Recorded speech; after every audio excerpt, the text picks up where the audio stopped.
assunto, falar de política, porque a crise entre o governo, o Poder Executivo e o Congresso subiu mais um degrau. E aí, sabe aquela ausência que diz muito? Presidente da Câmara, presidente do Senado não foram na cerimônia de sanção da isenção do imposto de renda para quem ganha até R$ 5.000. Era o momento de todos os poderes faturarem em cima disso, mas Câmara e Senado não quiseram passar o atestado. Rodrigo Vilela, repórter da Rádio Bandeirantes de Brasília, com essa história aqui para a gente. Bom dia, Rodrigo. Bom dia, Thaís. Bom dia a todos que acompanham a nossa programação. Thaís, e hoje ainda tem mais uma dor de cabeça para o governo federal. Isso porque o presidente do Congresso, o senador Davi Alcolumbre, marcou para logo mais às 10 horas da manhã uma sessão conjunta entre Senado e Câmara para analisar 2 vetos do presidente Lula. Essa análise vai acontecer nesse momento de escalada da crise entre os dois poderes. Estão na lista de apreciação veto ao licenciamento ambiental e também os vetos ali à renegociação de dívidas dos estados. Ontem, para a gente ter uma noção, né, Thaís, como você já introduziu esse assunto, os presidentes da Câmara, Hugo Mota, e também do Senado, foram até convidados para a cerimônia de sanção da isenção do imposto de renda para quem ganha até R$ 5.000, mas eles simplesmente não apareceram. Esse tipo de cerimônia aqui em Brasília é até disputado ali pelos políticos que gostam, sim, de aparecer, sair ali ao lado do presidente, um projeto popular importante, que sempre rende algum dividendo eleitoral. Mas os dois presidentes alegaram problemas de agenda para não aparecerem ali nessa cerimônia que foi realizada no Palácio do Planalto. A ministra de Relações Institucionais, Gleisi Hoffmann, ela minimizou essa ausência, até agradeceu a Mota e ao Alcolumbre. Nós temos um trecho da fala da ministra, vamos ouvir. Quero agradecer cada deputado, cada deputada, senador e senadora.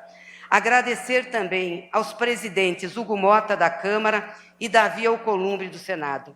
A ausência dos presidentes em nada ofusca a importante condução e apoio que deram a essa matéria. A preocupação do governo é até maior com o Senado. Há uma percepção de que a crise com a Câmara ela é isolada ali, envolve o deputado Lindbergh Farias, que é o líder do PT na Câmara. Então, na avaliação governista, é que esse problema não é geral na Câmara. Fica só essa preocupação com o Senado, até porque há um monitoramento quanto à tramitação do projeto da anistia. O governo não quer tensionar ainda mais essa relação para evitar que esse projeto ganhe força e tenha até uma adesão maior no Senado Federal. Presidente Lula comentou brevemente sobre esse assunto, evitou ali comentários mais polêmicos também, ali com essa preocupação de tensionar esse assunto, falou ali que deve se procurar o caminho do diálogo, o caminho do meio, e aí deu uma escorregada, uma escapada desse assunto, preferiu falar sobre a prisão do ex-presidente Jair Bolsonaro. Também temos um trecho da fala do presidente Lula, vamos ouvir. Esse país ontem deu uma lição de democracia ao mundo. Sem nenhum alarde, a justiça brasileira mostrou a sua força, não se amedrontou com as ameaças de fora e fez um julgamento primoroso. E aí sobra também para Jorge Messias, que é o advogado-geral da União, que tem gastado sola de sapato no Senado atrás de apoio político para poder, né, se consagrar, assumir a cadeira de ministro do Supremo Tribunal Federal, essa vaga que foi aberta em 18 de outubro, quando o ministro Luiz Roberto Barroso começou oficialmente a sua aposentadoria. Nas contas do governo, Messias ainda não tem os votos necessários para aprovação no Senado. Lembro que são, no mínimo, 41 votos no plenário. Nas tabelas que circulam muito aqui em Brasília, a conta é que Jorge Messias teria 30 votos. Lembro novamente, são necessários pelo menos 41 votos.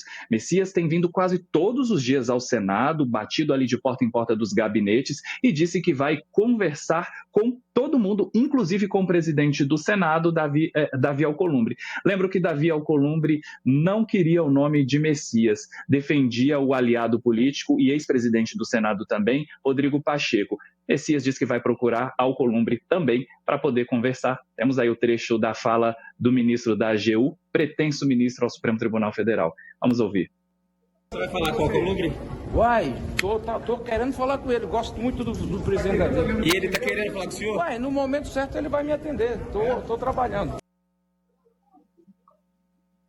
E aí ontem à noite, inclusive, o Messias foi visto no estacionamento do Senado conversando com o senador Ângelo Coronel, ele que é do PSD da Bahia. Alcolumbre não. Messias tem abordado os senadores, inclusive nos corredores, no estacionamento, onde ele consegue. Afinal, a sabatina dele está marcada para o dia 10 de dezembro. Essa expectativa que seja sabatinado na CCJ e, posteriormente, ele seja, o nome dele seja levado, se ele passar na CCJ, que o nome dele seja levado para o plenário. Nos próximos dias, quem deve entrar em campo ali a favor ali, ajudando, pedindo votos ali, trabalhando pelo nome de Messias, é o próprio presidente Lula. Há uma expectativa, inclusive, que ele marque uma reunião com o presidente do Senado, Davi Alcolumbre, para distensionar essa relação e tentar avançar com a indicação de Jorge Messias ao Supremo Tribunal Federal. Eu volto com vocês. Obrigada, o repórter Rodrigo Vilela, repórter da Rádio Bandeirantes de Brasília, que me dá aqui o gancho para já dar o bom dia, as boas-vindas ao ex-ministro Aldo Rebelo, que também foi presidente da Câmara dos Deputados e conhece como ninguém esse mundo político e esse relacionamento entre executivo e legislativo. Colunista do Jornal Gente, sempre conosco aqui no ar. Ministro, bom dia, seja bem-vindo mais uma vez aqui à nossa bancada. Se eu fosse assim, sabe, numa linguagem mais popular, eu ia perguntar para o senhor o seguinte: o que é que está pegando nessa relação executivo-legislativo? Porque os dois presidentes da Câmara e do Senado não irem aparecer na foto no dia da sanção daquele projeto que é apresentado como a grande obra de arte dos dois poderes juntos. O que está pegando, ministro? Bom dia, Thaís. Bom dia. Bom dia, Cláudio. Bom dia, Sônia. Bom dia, Pedro. Bom dia. Thaís, o país vive um mal-estar espiritual, um mal-estar material. O país vive um momento de desencontro, porque não é apenas a relação entre o Executivo e o Congresso, a Câmara e o Senado. O país está também vivendo uma atmosfera a partir das prisões de 4 oficiais generais das Forças Armadas, chamados oficiais 4 estrelas, ou seja, o topo da carreira, acusados de um crime político, porque não foi um crime comum, eles não foram acusados de desviar recursos das Forças Armadas, de desviar patrimônio do Exército ou da Marinha, foram acusados de um crime político que os autos não comprovaram, tá certo? Ou seja, é uma situação de mal-estar. E no caso do Congresso, o rompimento das relações entre o presidente do Senado e da Câmara com lideranças do governo e do PT, é porque são 2 agendas em conflito, 2 agendas em confronto. Uma agenda do Congresso, que é uma instituição majoritariamente desenvolvimentista e conservadora nos costumes, e um executivo que só pensa em 2 coisas, em aumentar despesa e aumentar impostos. E essas 2 agendas não têm um ponto de interseção.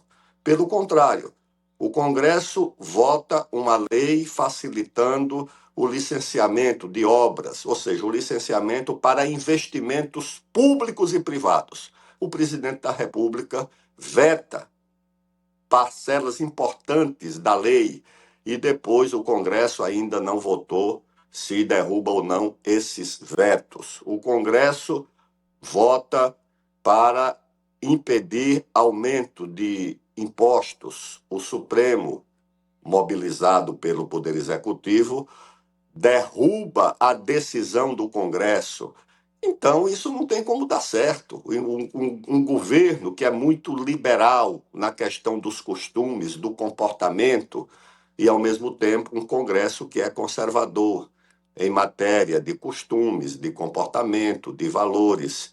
E, além do mais, os enfrentamentos entre lideranças do governo, do partido do governo, que se comportam como se estivessem na oposição.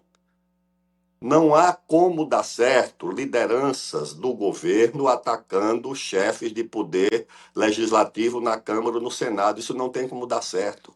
O presidente da Câmara comanda a agenda e, por mais frágil que seja o presidente, ele tem o comando da agenda e ele pode dificultar a vida do governo ou o presidente do Senado pode fazer a mesma coisa.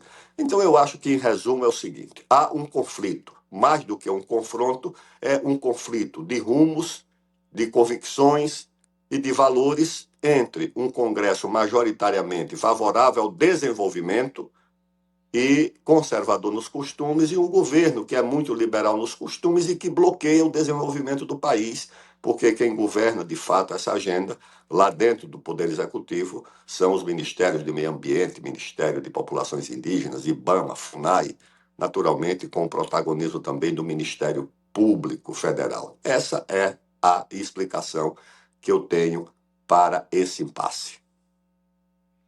Nós estamos Ministro, conversando muito ao bom dia. vivo com o nosso. Desculpa, Cláudio, você. Depois de você eu vou. Rapidamente, ministro, aproveitar aqui a sua presença. O senhor que foi ministro da Defesa, num momento, inclusive, muito marcante, histórico mesmo, da vida nacional, comandou as forças militares durante aquele período e se transformou num líder, sem dúvida nenhuma, nesse meio e um profundo conhecedor dos seus problemas, das suas contingências também e da legislação. Por isso que eu lhe pergunto sobre a condenação desses generais a que o senhor se referiu, porque há uma polêmica indicando que, afinal de contas, eles, por serem, afinal de contas, oficiais superiores das Forças Armadas, a lei prevê o cumprimento de pena em unidade militar da força que pertence àquele que foi sentenciado. Mas o que a gente assiste também é uma série de iniciativas do ministro Alexandre de Moraes, até o Pedro trouxe uma delas ontem, que permite à Justiça, a parte de qualquer avaliação da Justiça Militar, por exemplo, de simplesmente tirar as patentes desses generais e coisas, para tratá-los mesmo como se fossem criminosos comuns e tal. Bom, isso tem provocado grande reação da oposição no Congresso. O comandante do Exército tem sido chamado de frouxo porque não enfrenta. Enfim, o ministro da Defesa também não quer essa bola dividida. Eu gostaria que o senhor fizesse uma apreciação sobre isso, sobre esses militares que foram condenados e se está correta a decisão do Supremo de fazê-los cumprir pena como se fossem cidadãos comuns. Cláudio, eu vejo que o episódio se reveste da maior gravidade possível. Gravidade que não é percebida e nem é abordada da forma adequada, da forma devida. E onde reside essa gravidade? Em primeiro lugar, reside no fato de que esses militares que alcançaram o topo da carreira nas instituições, o que é muito raro, de cada turma que se forma nessas escolas da Marinha, do Exército e da Aeronáutica, 1, 2 no máximo chegam ao topo da carreira, são oficiais 4 estrelas, que preenchem uma série de requisitos, não só de capacidade intelectual, de comportamento, de liderança, e chegam a esse posto, naturalmente, consagrados pelos seus pares, porque eles não são escolhidos pelos políticos nem por concurso, eles são escolhidos por aqueles que lideraram ou por aqueles que com eles conviveram. Então, são homens que reúnem muitas qualidades e muitas virtudes para alcançar essa posição. Eles não foram acusados de um crime comum, porque se o almirante Garnier ou o general Paulo Sérgio, falo desses dois porque serviram comigo, eu conheço de perto. O almirante Garnier era o meu assessor militar no Ministério da Defesa, íntegro, correto, competente, modesto, um homem de referência como servidor público. E o general Paulo Sérgio, do mesmo jeito, servia lá comigo no Ministério da Defesa, no mesmo andar onde estava o gabinete do ministro. Eu conheço os dois. Eles não foram acusados de um crime comum, não, desviaram recursos das Forças Armadas, desviaram dinheiro, equipamento, foram acusados de furto, de um crime comum. Não, eles foram acusados de um crime político que, na minha opinião, não cometeram. E, na minha opinião, não ficou provado nos autos à tentativa de golpe de Estado. E às vezes me parece que há uma revanche tardia dos idos de 64. Houve um golpe em 64, os generais e os almirantes e brigadeiros que conduziram aquele processo não puderam ser punidos porque a situação política não permitia, e me parece que décadas depois, os que foram derrotados em 64, e olhe que eu, apesar de criança, tinha 9 anos de idade, também me considero um dos derrotados em 64, mas nunca alimentei nenhum sentimento de vingança, tá certo? E hoje me parece que, não se podendo punir aqueles generais vitoriosos, se cria um crime que não aconteceu para punir os acusados, entre aspas, de um golpe derrotado, porque o golpe não foi vitorioso. Aliás, se tivesse sido vitorioso, não estariam sendo julgados como estão sendo hoje. Pois bem, e se tivesse havido, de fato, essa tentativa de golpe? Então, eu acho que há um comportamento de revanche, de revanchismo daqueles setores que se sentiram derrotados em 64, e como os militares cometeram arbitrariedades, houve cassação, houve censura, exílio, etc., aproveita-se o momento para a revanche que até hoje estava aguardando o momento adequado. E a outra situação que eu achava que ia acontecer, advertia os militares que esse momento poderia chegar, seria o encontro entre essa corporação empoderada, que é o judiciário, em todas as suas escalas, o Supremo até as instâncias inferiores, e as outras instituições, numa disputa de protagonismo político. Como os militares sempre foram uma instituição bem avaliada, benquista, e, de fato, das instituições que conheci na vida pública, em todas as esferas de poder, no judiciário, no executivo e no legislativo, eu não conheço nenhuma mais íntegra, nenhuma mais movida pelo espírito público, pelo espírito de renúncia, pela dedicação ao interesse nacional e ao interesse público. Eu não conheço nenhuma que se compare às Forças Armadas. Sei que ela tem defeitos, sei que ela tem as mazelas de outras instituições, mas ela tem os defeitos que as outras podem ter, mas elas têm as virtudes que eu tenho certeza que as outras não têm, de se dedicar à ciência, à tecnologia, ao interesse social, de socorrer o índio na Amazônia, o ribeirinho, as mulheres que não têm assistência lá nos rios da bacia amazônica. Isso eu vi de perto. Eu não conheço nenhuma instituição que seja movida pelo espírito público, pelo interesse nacional, como as Forças Armadas. E parece que no Brasil, esse espírito público, essa dedicação ao interesse nacional, parece que não é mais tolerada. Ou seja, você pune integrantes do alto escalão dessas instituições, enquanto que as corporações que protegem organizações não governamentais que sabotam o desenvolvimento do Brasil.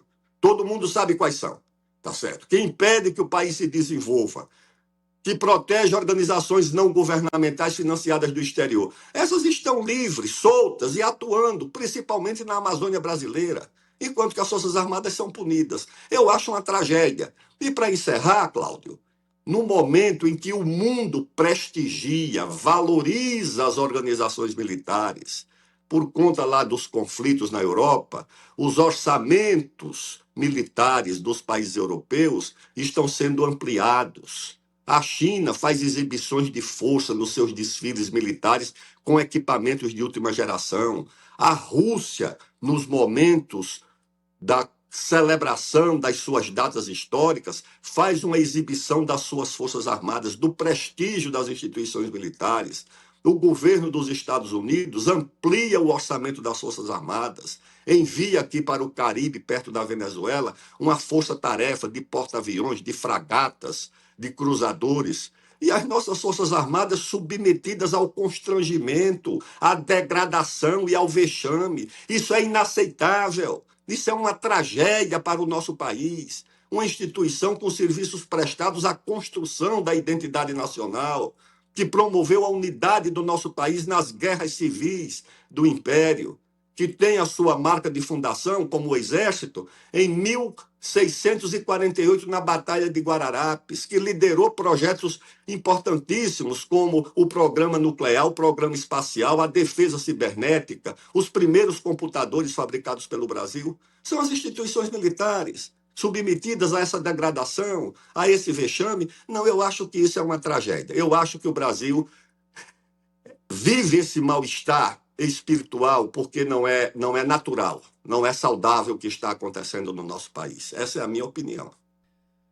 Estamos conversando ao vivo com o ex-ministro da Defesa, Aldo Rebelo, nosso colunista aqui no Jornal Gente ao Vivo. Aliás, um bom dia para o senhor do outro lado do Atlântico. Mas eu vou pedir para o senhor esperar um pouquinho aqui conosco, porque nós vamos agora a Brasília conversar com o Vitor Gomes, que tem mais informações sobre isso que o senhor está falando e gostaria do comentário posterior do senhor.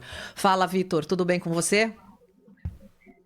Olá, Sônia, bom dia para você, a todos da bancada e quem nos acompanha. A gente destaca, aqui direto de Brasília, novidades, atualizações a respeito da prisão do ex-presidente Jair Bolsonaro. Ele deve receber a visita de um dos filhos logo mais, por volta das 9 horas da manhã, ou seja, daqui a pouco, alguns minutos, o Jair Renan, que é vereador em Santa Catarina, um dos filhos que vai fazer essa visita na manhã de hoje. Além disso, a ex-primeira-dama Michele também fez o pedido para uma nova visita ao marido. As visitas atendem a uma série de critérios, como separação entre os visitantes, tempo máximo de permanência no local.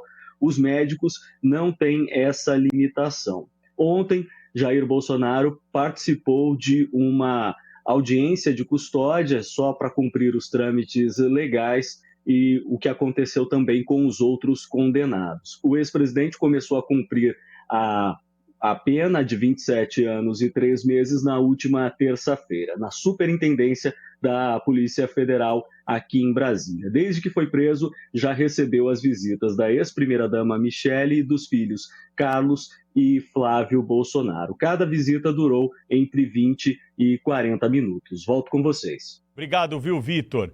Ministro, para a gente encerrar nosso papo hoje aqui, a gente tem falado sobre essa possibilidade da Justiça Militar analisar a perda de patente, O próximo passo, pelo menos, seria essa discussão. O ministro Alexandre de Moraes já mandou lá, Antes do Ministério Público, ele já apresentou para a Justiça Militar essa questão. É realmente mais grave do que uma prisão, a perda de patente para um general 4 estrelas de armas do Exército Brasileiro, da Marinha ou da Aeronáutica, ministro? Claro, porque a prisão de militares é uma contingência cotidiana por qualquer tipo de infração dos regimes de comportamento. Nós já tivemos presidente da República que foram presos por algum tipo de indisciplina. O Marechal Floriano Peixoto foi preso, acho que lá na Fortaleza de Santa Cruz, por algum tipo de indisciplina. E muitos militares que chegaram ao posto máximo da carreira por algum tipo de indisciplina, muitas vezes por razões políticas, que as Forças Armadas participaram. Nós que tivemos aqui no Brasil uma guerra civil de militares, rebeldes contra militares regulares, contra militares que defendiam a legalidade. Nós já tivemos isso. O tenentismo foi uma guerra civil de militares. Nós tivemos isso o tempo inteiro. Depois nós tivemos 35, quando alguns militares participaram daquela rebelião conduzida pelo Partido Comunista.